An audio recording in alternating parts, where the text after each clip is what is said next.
One last time, I have to see this ground. It's beautiful now, as if nothing had happened here. Soon they will tear down the main house, and then nothing will be left. Nothing. Except what I remember. I grew up in the town nearby, where my father was the mayor, and where this house stood, waiting for me. It was built by Wilfred Butler. We had never seen him, and he never lived at home. Until the day before Christmas in 1950, he finally did come back. For the last time.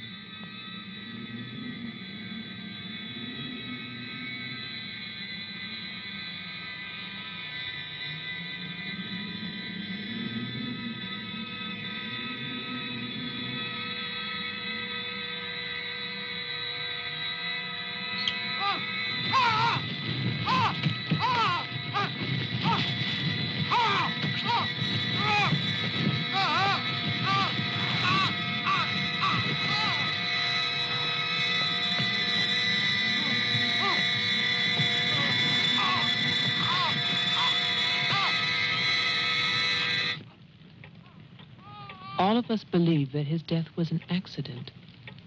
No one knew that another person had come to Butler House that Christmas.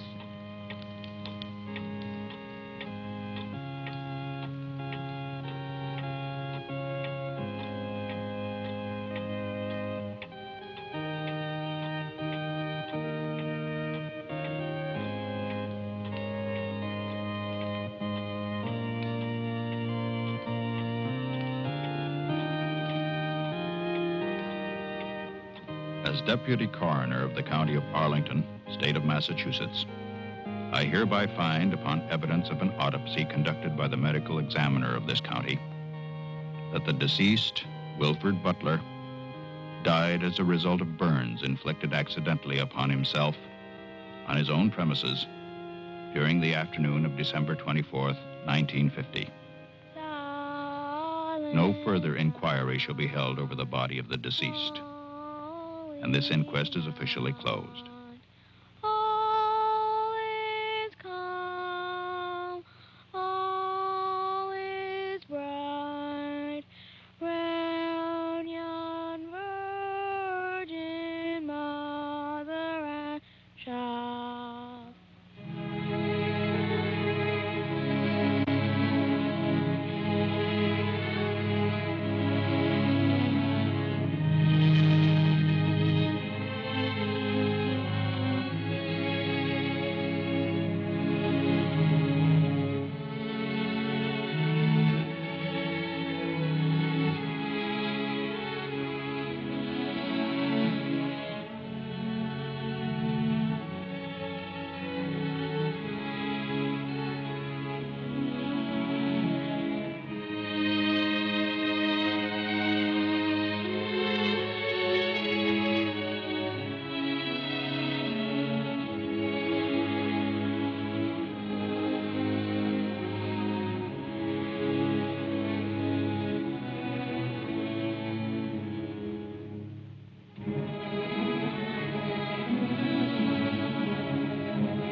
After the coroner's inquest, on New Year's Day, they buried Wilfred Butler.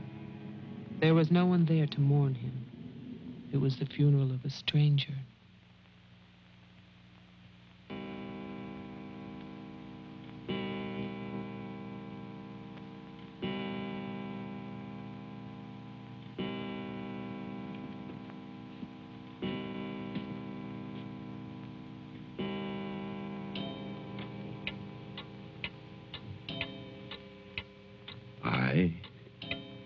Wilfred Butler, being of sound mind and body, at least what the world considers sound, do hereby leave my house and its grounds and all personal effects within that house to my only surviving relation, my grandson, Geoffrey Butler. And I solemnly charge him with one duty. Let him leave the house as I left it, standing untouched to remind the world of its inhumanity and cruelty. For 20 years, that house lay empty, exactly as Wilfred left it. And then, last year, rumors began that it was finally being sold. The newspaper story traveled through the county to a state hospital for the criminally insane.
The man who came to sell the house had never seen it.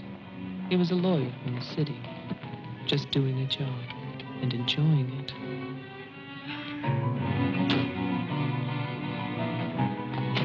Stop and look serious, please. Oh, you're hopeless. Oh, look. Hey, wait, where you going now? The mayor's gonna have a fit here. One more shot. Come on. Stay there. I want one together. And smile.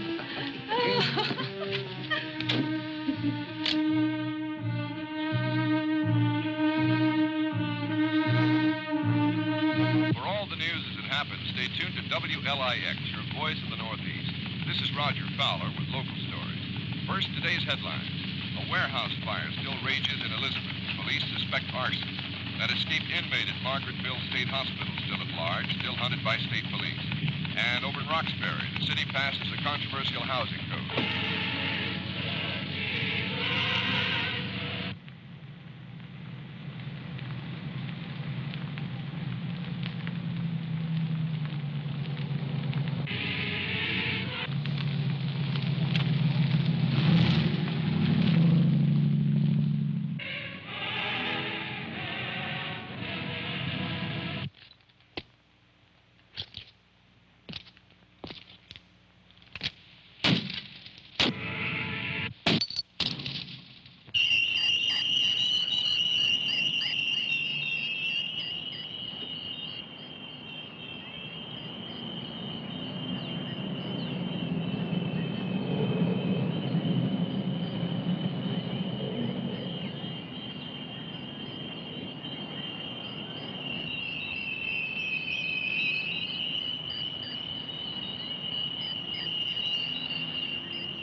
Well, didn't I tell you? It's beautiful. Can we see the rest of it? Honey, that was it. I think the mayor's waiting for me. My love is such an important man. Right. Laura always says that. Darling, What? Don't be long. Honey, if you get bored, just look at the view. Sooner or later, that viaduct's gonna take us back home.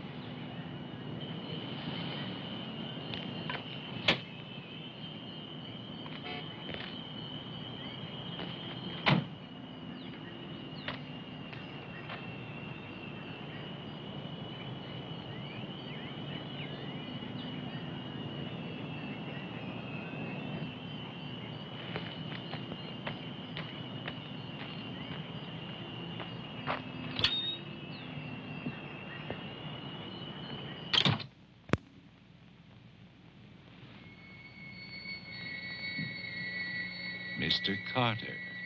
Mr. Mayor.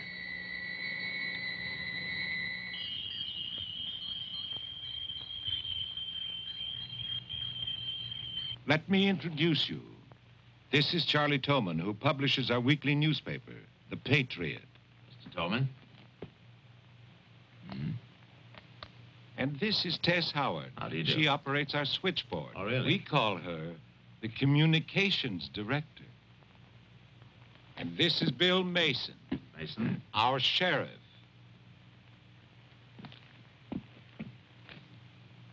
Won't you sit there, Mr. Carter, at the head of the table?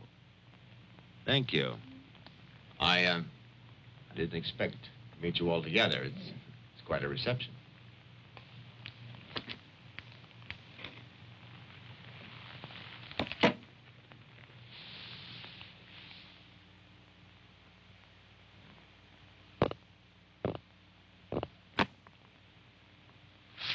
All right, let's begin.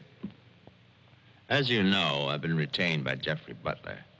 The matter concerns the house that he inherited from his grandfather, Wilfred Butler. Go on, Mr. Carter. I believe that you offered to buy the house for my client. Offered. We begged him. We wrote letters That's and we... enough, Tess. Well, it's true. Trouble. There's always trouble. I can sympathize. I spent the last 20 years and more driving people away from there. Prowlers, burglars, kids, they're the worst. Chasing for nothing because of that will. That dribble about humanity. No. Inhumanity. What the hell is that, huh? Yes, well, he was a bitter man. Hate. It must have been very hard. It must have been hate.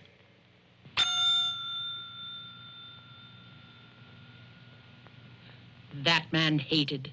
Well, some people are like that.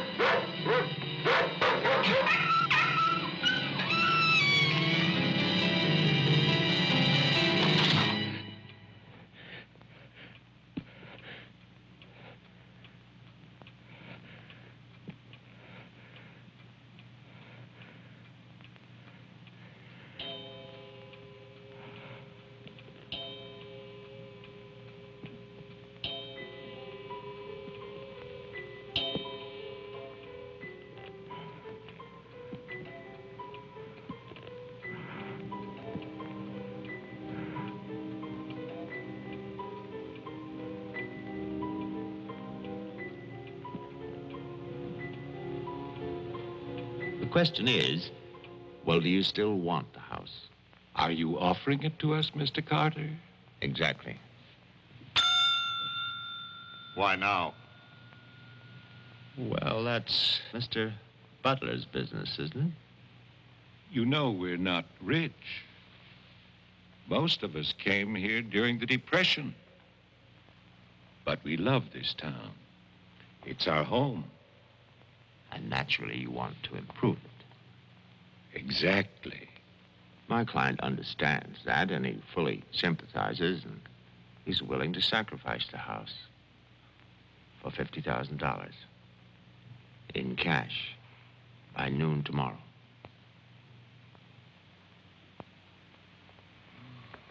That's an awful lot of cash. It's also an awfully good bargain. You could go to Wilton. You could go now to the bank. Am I clearly understood? All that cash. Perfect. I'll wait for your answer till tomorrow. You're spending the night here? Yes, May I ask where? at the Butler House. We could put you up at the motel as our guest. No, the house is fine. The Paradise Motel. That's very kind of you, but I'm meeting Mr. Butler about some personal items. You'll want a phone. I can reconnect the line. Don't trouble, please. No trouble.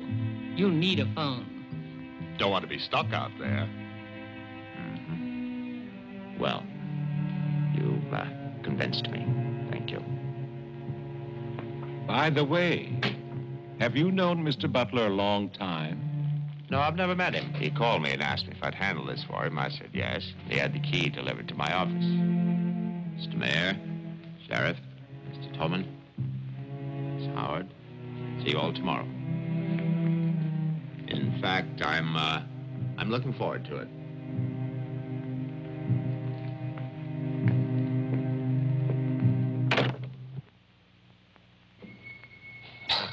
Slick, really slick. He's a big lawyer, Bill. You've got to expect that. Don't tell me about lawyers. Oh, you see the way he looked at us? You see his clothes? He's doing his job. Just don't tell me about lawyers. You know what I'd like to see? Two of them like that when talking to each other. Neither one of them would know what to believe. I love you, too. Honey, when I get home, I'm going to have a nice surprise for you. No, I can't tell you what it is now. It wouldn't be a surprise, now would it? No, I can't come home now, but it'll be very soon. Very soon.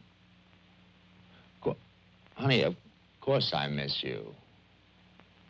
Yes, I miss Mommy, too. Laura, how are you, kid?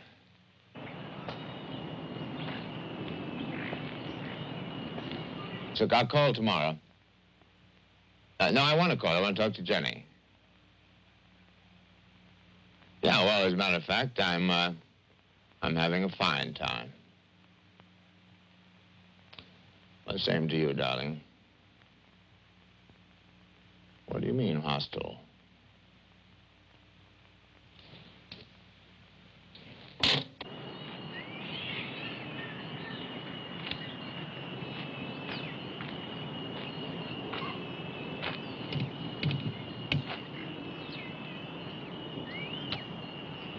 I was wondering, if we get it, what then?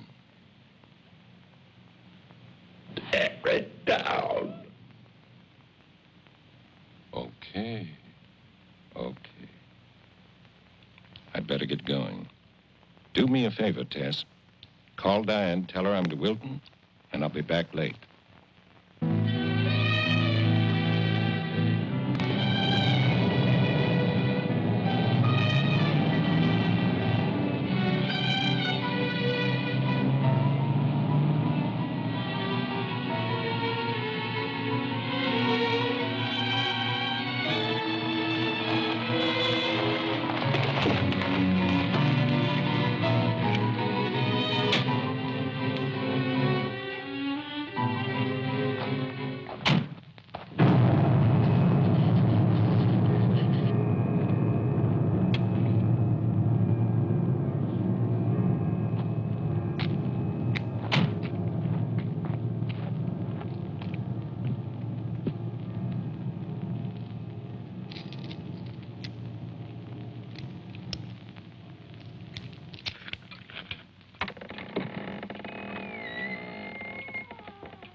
It's fantastic, isn't it?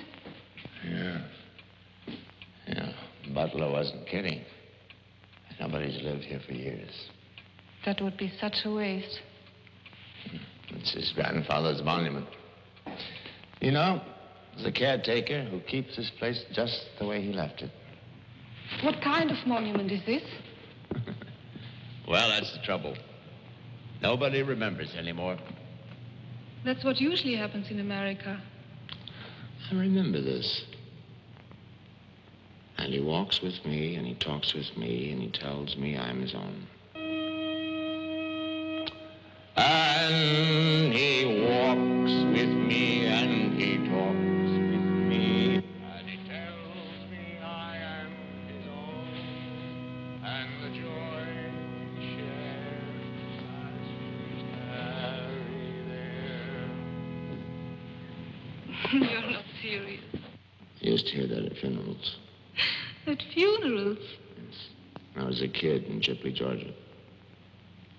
There's also Chipley, Florida. But they have both been subsequently eradicated from the map. None other has ever known.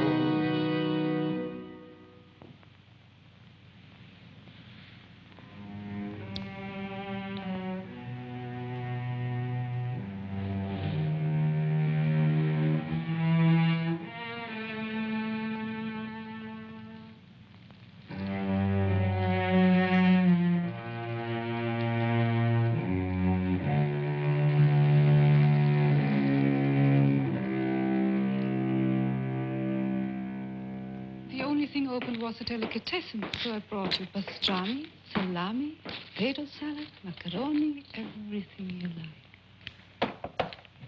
I'll have bologna and macaroni. No, some of that potato salad. Did you pick the wine, too? The delicatessen man took a personal interest in its selection. Oh, well, we got lucky again. That's early 1970. That's hard to come by. Can I have some, too? Of course you may.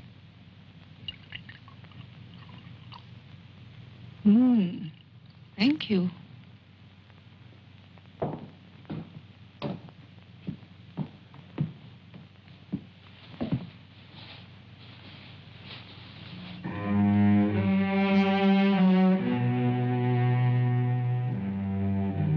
It must have been wonderful.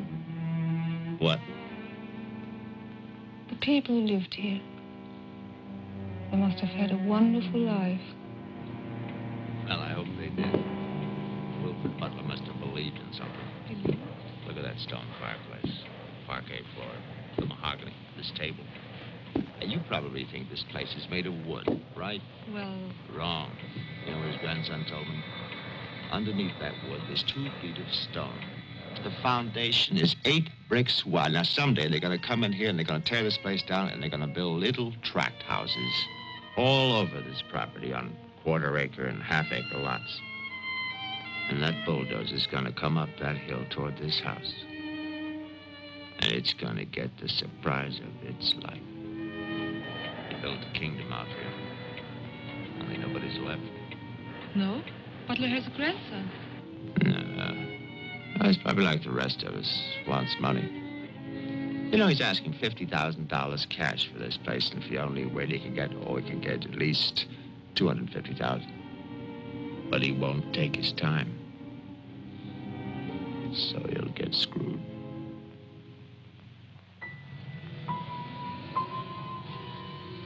Do you want to go upstairs now? Soon. You know, one of the great pleasures in life is the pleasure of anticipating pleasure. Isn't it? We are very close now, aren't we? Sure, honey. Very close.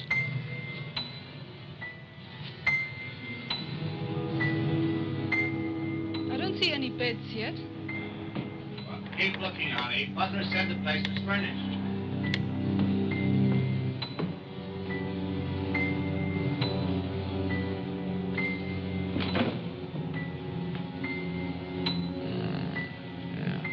It's furnished.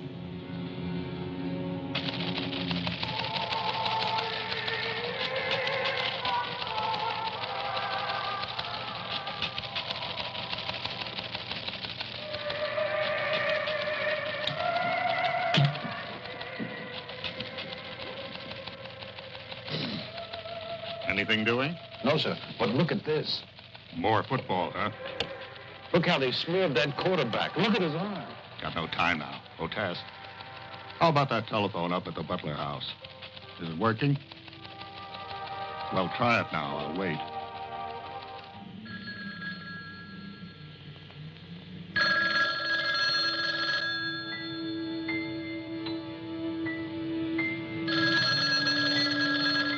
Hello? Oh, yes, Miss Howard.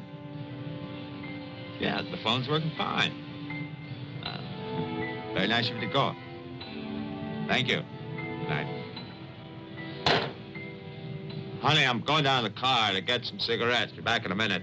Okay. Don't get lonely. No.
Did you get your cigarettes? Yes, I did.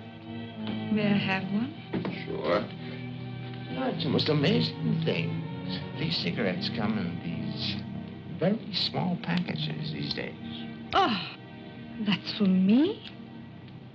Mm-hmm. Can I open it? Oh, no. Our Christmas is day after tomorrow. Is that an order? Yes, ma'am, that's an order.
Sheriff Mason. Bill, someone's calling from Butler House. Okay, put him on. Go ahead now. Mr. Carter? I'm not Carter. Who is this? The honor. Butler. I'm worried, Sheriff. Carter's not here. Speak up, I can't hear you. I can't. I'm sick. Can you come here? What is it? What's wrong? His car's here, but he's gone. Won't you come? Okay. Now you stay put in that house. I'll wait for you. Please, hurry. I'm afraid. Now take it easy. I'm coming.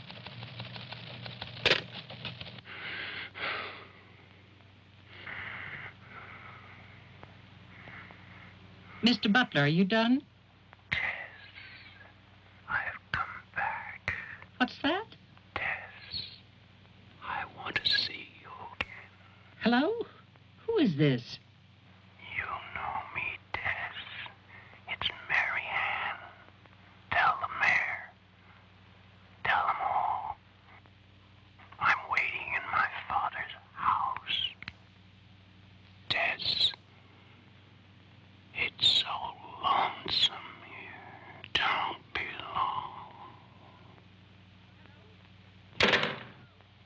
Hello? Hello? Hello?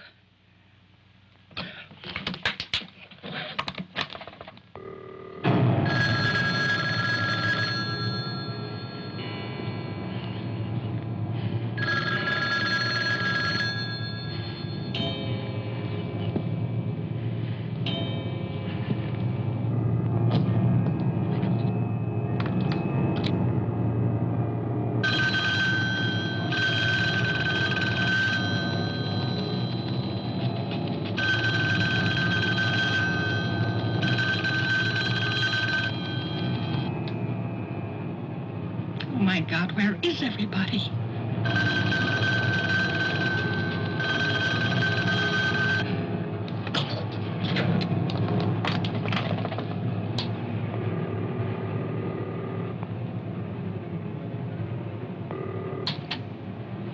Hello? Oh, Maggie, thank goodness. What is it, Tess? Something's come up. Something urgent. Can you start early? Oh, honey, I'm watching TV. Maggie Daly, you get yourself over here. What is it? Just get moving, Maggie. Just please hurry.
Come in. It's open. Okay, mister, that's far enough. What do you want here?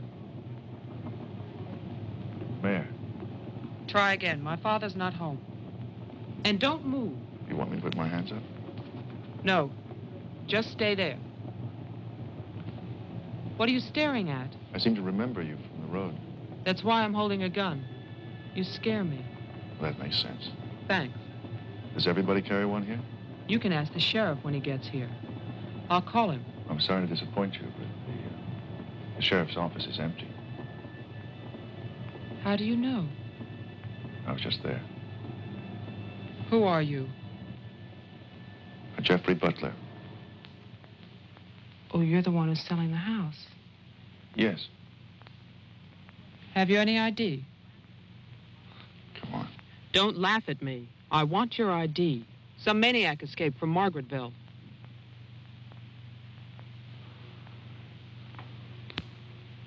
Okay.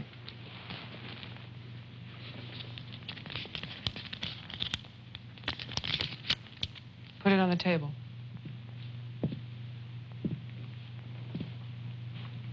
Now go back.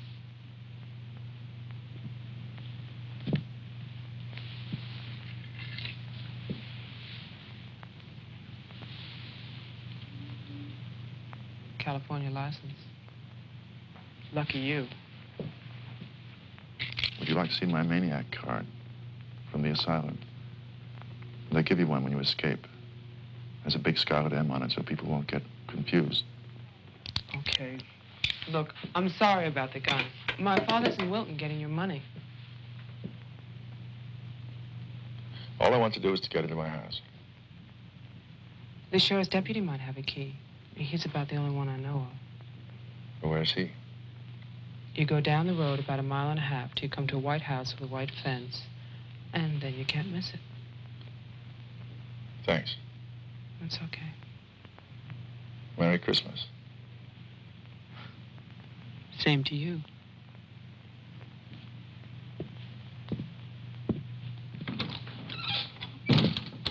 If I don't call back in an hour...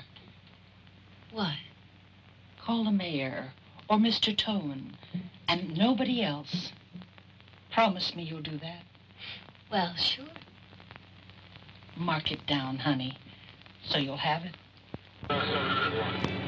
Sheriff at 301. I'm heading west on Route 5 to Butler House. You'll hear from me.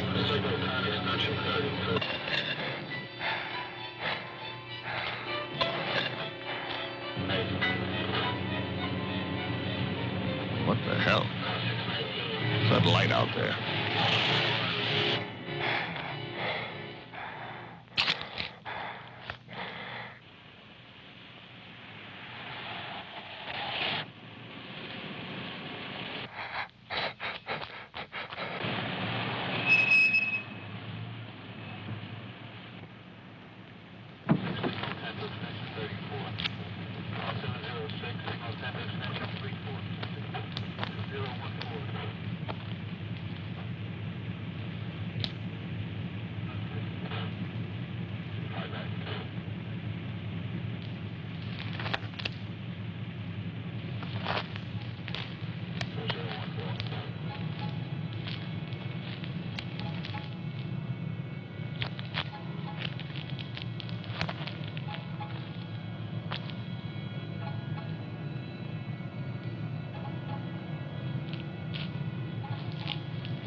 Hi. Hi. Did you find the deputy? No, I wasn't there. Oh. I was thinking, isn't your lawyer supposed to be at the house? The door was locked. His car was there, so I borrowed it. You mean you stole a car? Yeah. Keeping it warm. What if he needs it? Let him find me. Who's coming to dinner? Oh, Daddy. We always have dinner every Thursday. Do you want something? No, I ate Paradise Motel. Yeah, I know. It's awful. What about a drink? Yeah. It's Cheap bourbon, but that's a big favorite around here. Do you want ice? No, straight. You look tired. I am tired. Well, here's to a fast dollar. Cheers.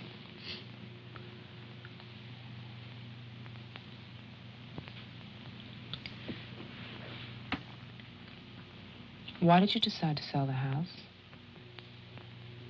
Needed the cash. After all these years? I need it now. Huh. What's it like on the inside? You know, I've never seen the inside. When I was a child, my father told me to stay away from it, or something terrible might happen. Sort of like a haunted house. I haven't seen it either. You're going to sell it? You've never seen it? Yeah.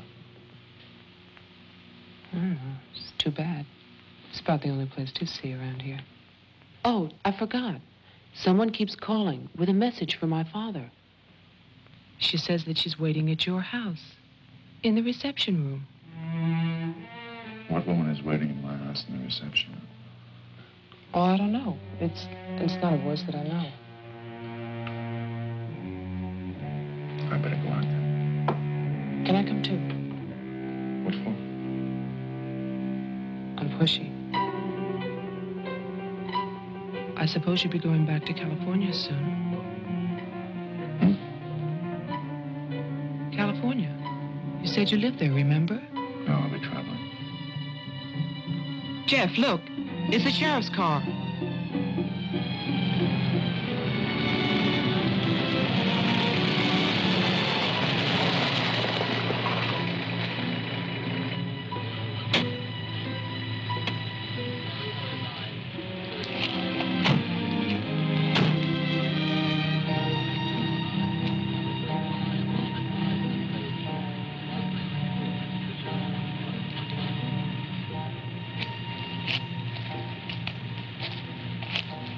There's a light.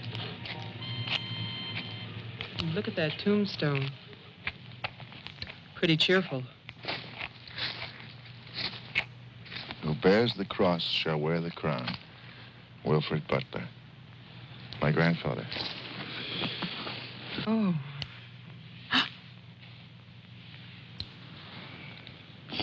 Someone left their sunglasses in the snow. They're the sheriff's. My lawyer's missing. So is the sheriff. You get strange phone calls. And now someone's fascinated by my grandfather's grave. Let's get out of here. You still want to go to my house? Yes.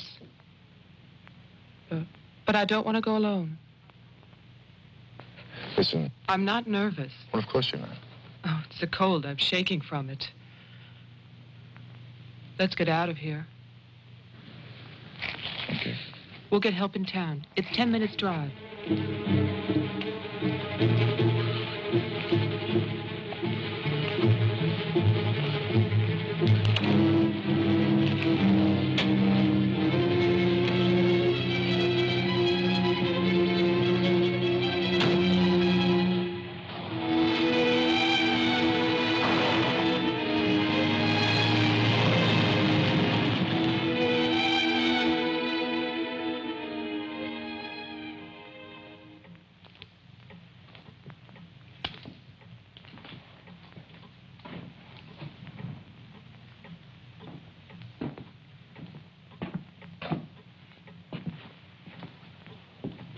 Good night, Mr. Toman.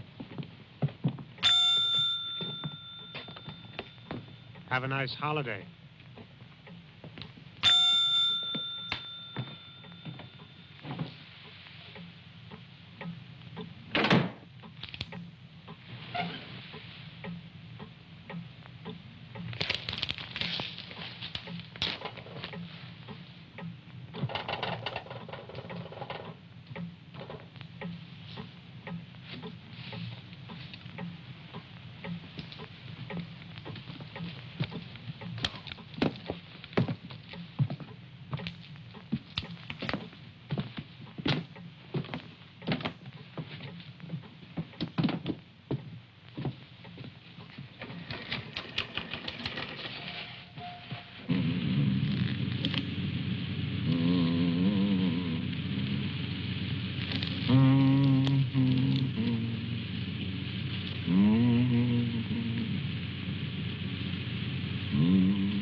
Deputy's not here, but Toman is. Who's Toman? Come on, you'll see.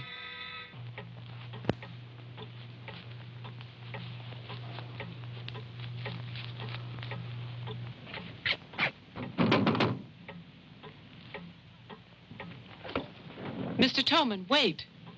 No, please, I have to talk to you. I'm sorry. This is Jeffrey Butler. He's the one who's selling the house. He can't get inside the place. And my father's gone to Wilton. So we wondered...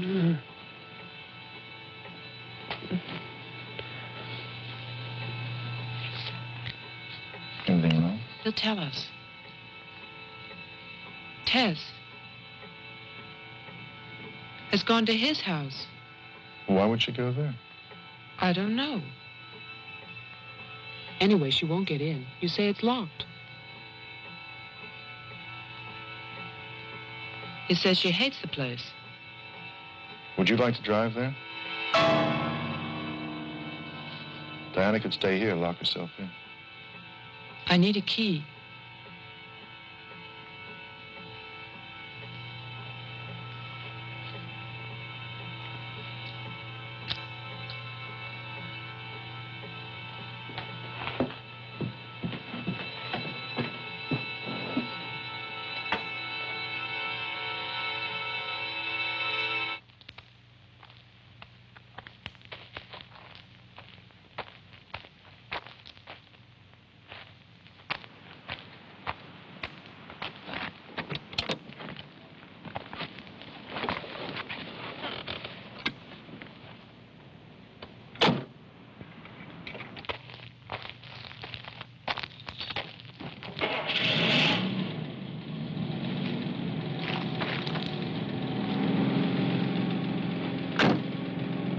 Oh, man, this isn't my house.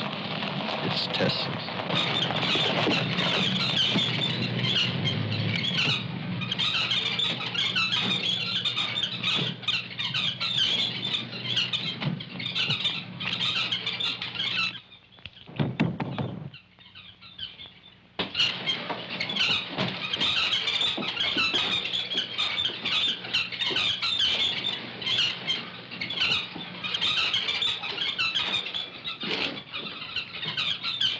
Well, Tess isn't here. Are you satisfied? She must have gone to my place. Well, why wouldn't she go there? She hates it. Maybe she went to see the woman who's there. Someone called the mayor's house before. Said she'd be waiting.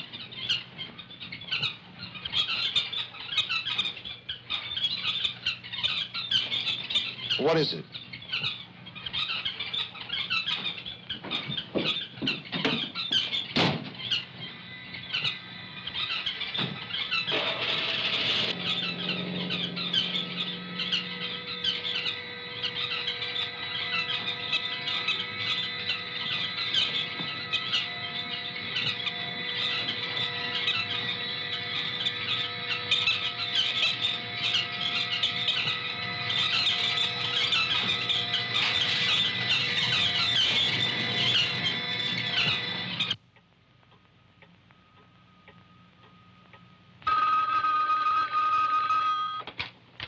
Hello, Jeff?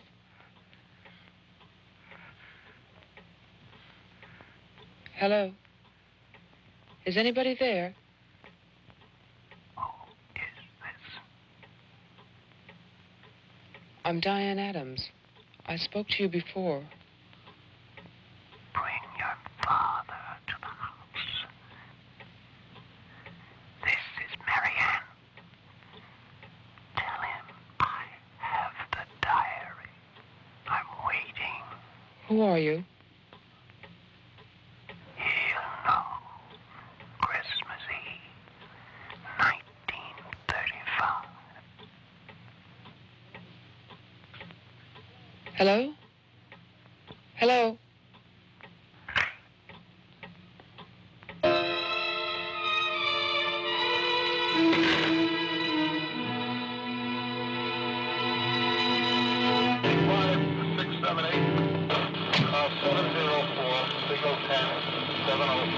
Charlie. 704, signal 10, 704, Steve Charlie.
Sheriff, I saw your car.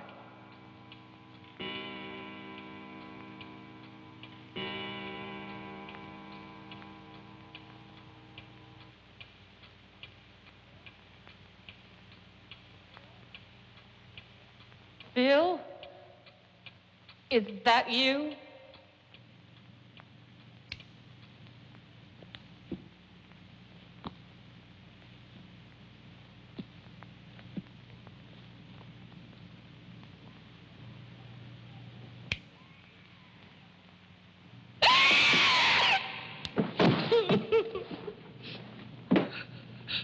Tess, you can't see me, but I can see you. Oh, yes, I remember that face. You're older now. And fat. But still, Tess. And you're frightened, aren't you? Don't be afraid. I want to help you. Take my hand. Take it, Tess.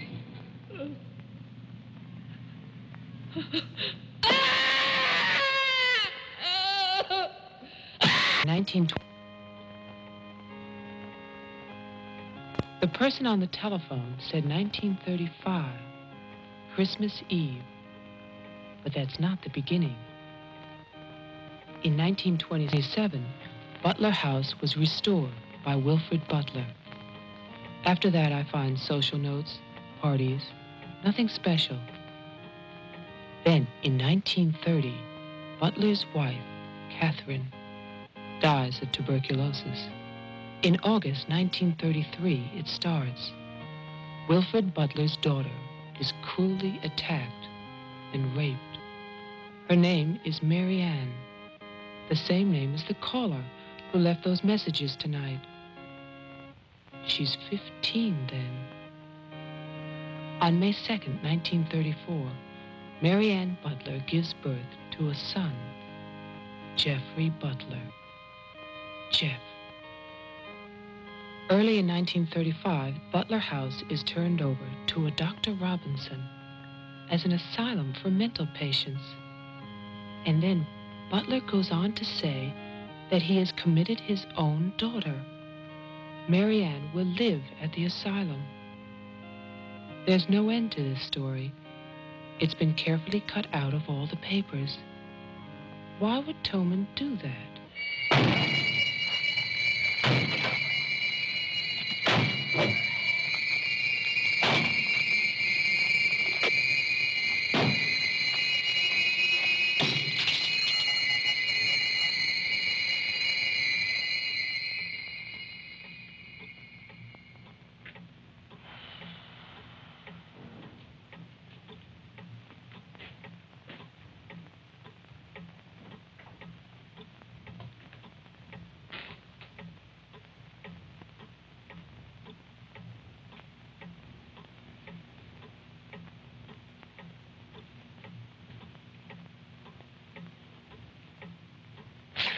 You scared me. Oh, what happened? What happened is, Tess has 40 bird cages. Toman is hysterical. Everybody's at my house but me. It's cold outside, and you forgot to lock the door. Joe, how old are you? How old am I? You mean, how many years have I lived? No. There's a lot in the paper about your family. I don't want to talk about my family. Wait a minute. There's a woman calling, and she says her name is Mary Ann. That was your mother's name, wasn't it? My mother died in childbirth. That's when I started traveling. It's not what the papers say. What's your point? I just thought that you should read something for your own good. Nothing you could tell me about my past or future would be for my own good.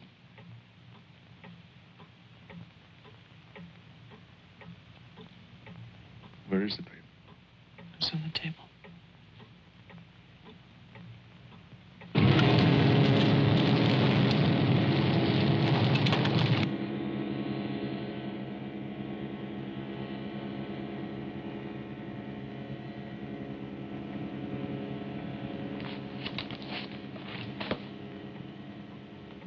It's so stupid to lie. I missed the whole event. Jeff, maybe your mother's still alive. Maybe she's waiting for you at the house. I don't know.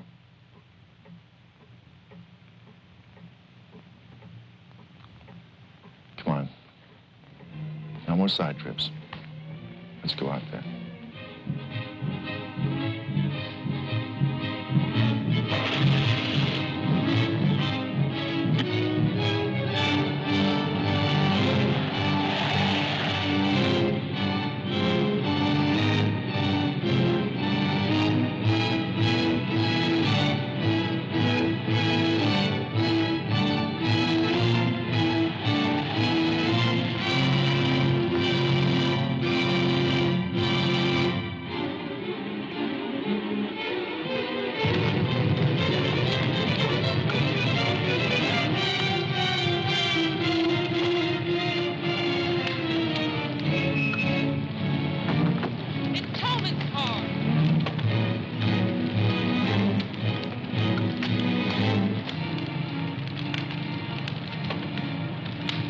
It's empty.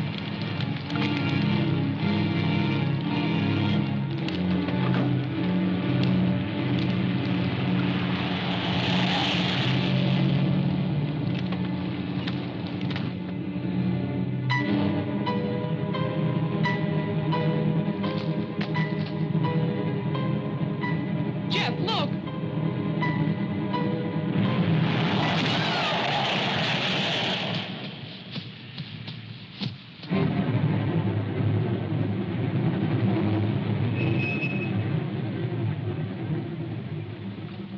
Oh, my God!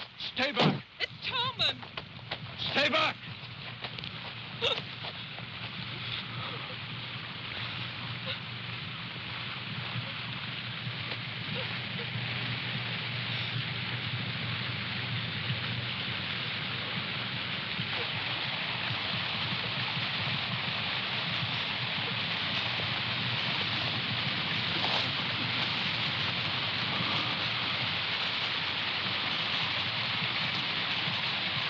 She's dead.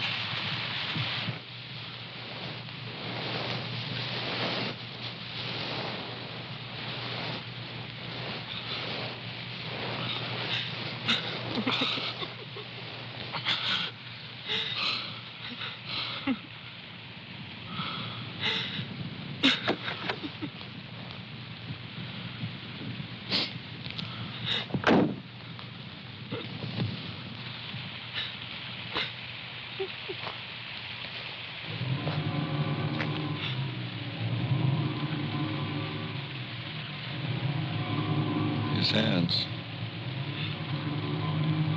Somebody cut off his hands. You killed him. You killed Toman. He was asking for help. You killed him. Get in the car.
Butler House.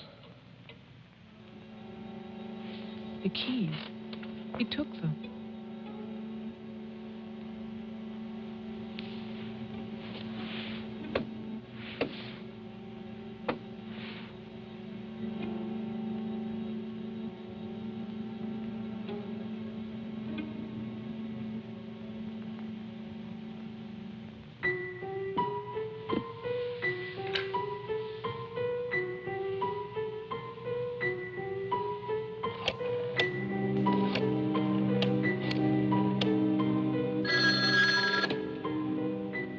Hello?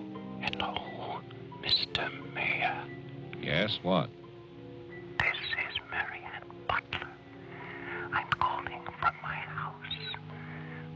Won't you come over here, Mr. Mayor? We're having a reunion. Everyone's here, even your daughter.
I write this knowing that no one shall ever see it. Not my beloved daughter, or even my grandson, Jeffrey. I write for myself in the hope of forgiveness, if that is still possible. And I write for you, Marianne, whose youth and innocence I have destroyed. By 1935, the doctors had treated my daughter for a year. I had believed they could cure her. The child, Jeffrey, was taken from us and sent to California. I turned my house into an asylum. I brought doctors to live there. I welcomed other patients. Useless. All of it.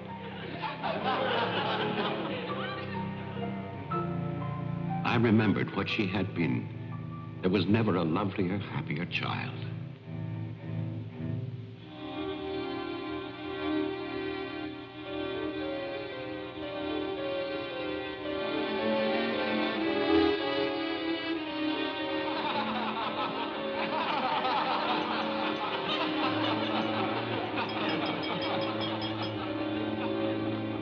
Ladies and gentlemen, quiet, please. I propose a toast. Doctor, please. By Christmas of the first year, I knew that I must act, not for myself, but for my helpless child. Led him to create this institution. Our friend. I had no plan. All I knew was that I must take her from these men with their promises, their lies. Shall we? Huh?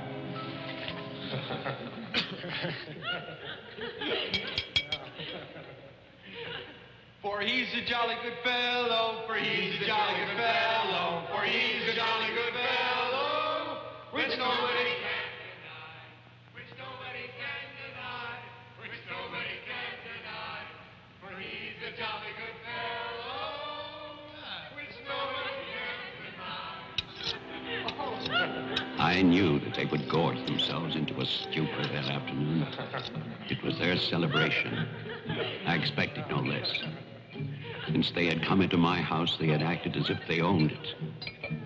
They had behaved like poor relations, half guilty, but finally unable to control their appetites.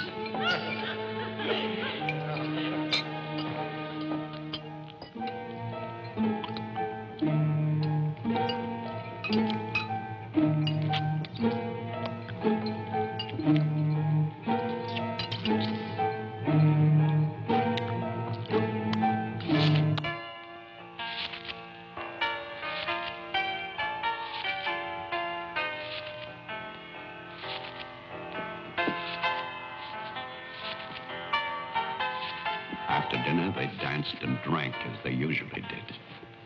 All the time, Robinson would smile and reassure me. They expected me to believe, because I had no choice. Wilfred, trust me. He really believed Marianne would be well.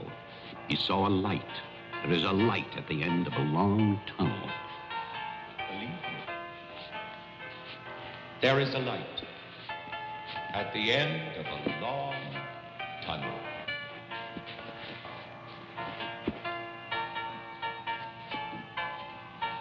Stay here, Doctor. I'll get more champagne. He was ready. I knew it. Drunk and fat and full of his own importance. I left then.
My cruelty to Marianne was inhuman.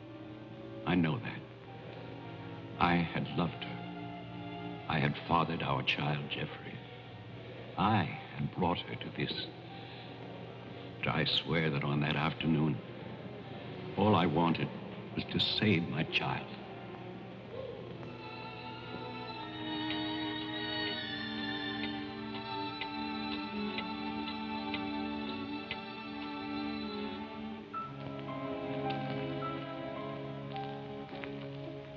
My hope was to get her away from that house.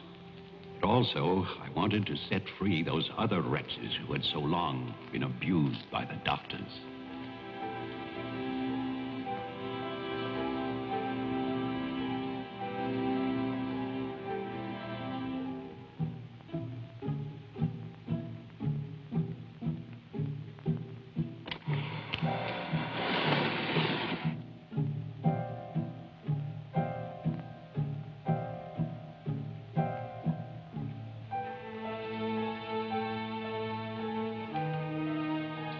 I knew what they might do if these inmates were freed. And this is my guilt. I knew. And still, I freed them.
After the inmates started for their house, I went to get our car to take Marianne away.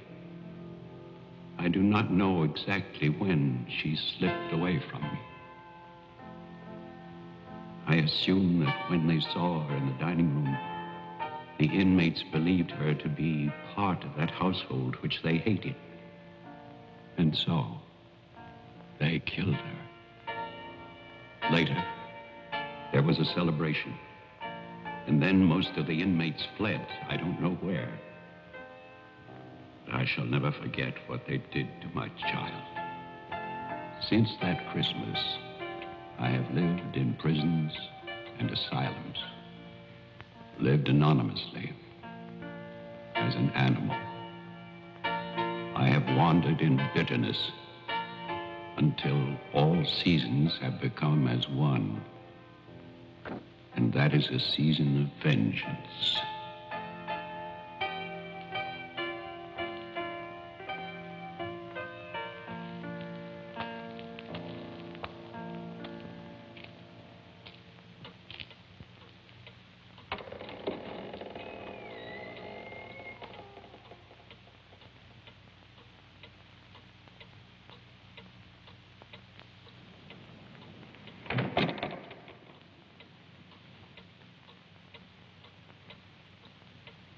Jeff.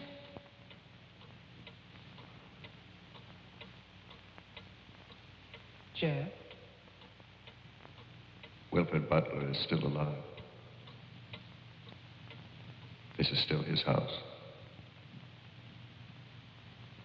Your grandfather died in 1950. He was burned to death in this house. My grandfather poured gasoline over a squatter he found here.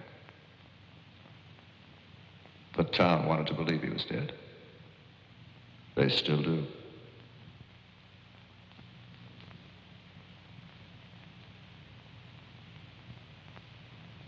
This house was an asylum.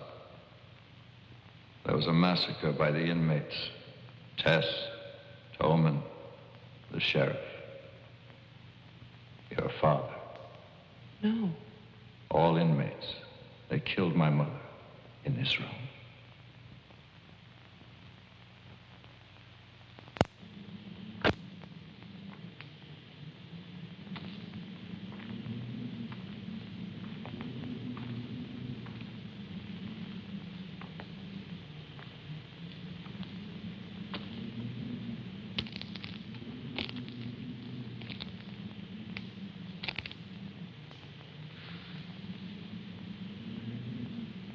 Who's that? Who's there?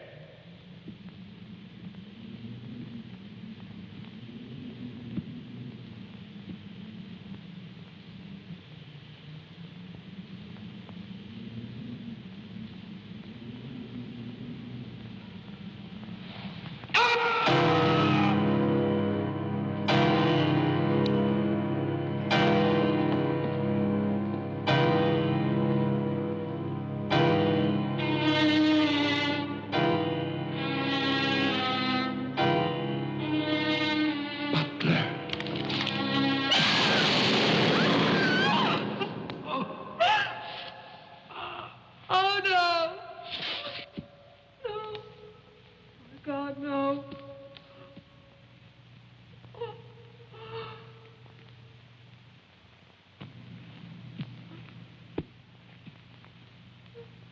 Daddy? Daddy?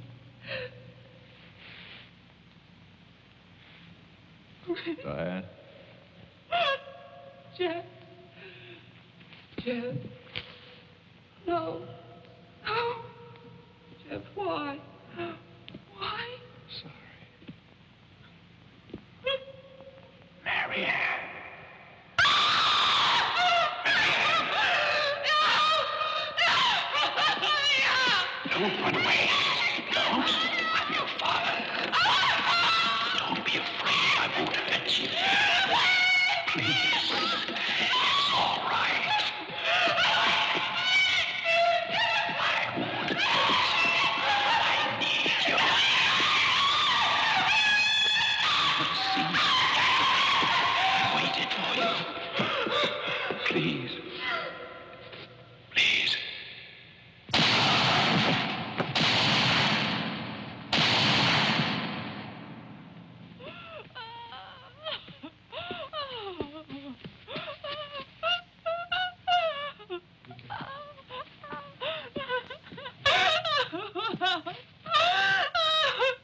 I spent that night weeping.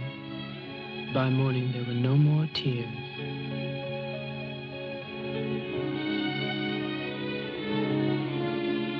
I know that my father and Jeffrey both thought they were shooting at killers, but they were simply the last victims in that house of victims.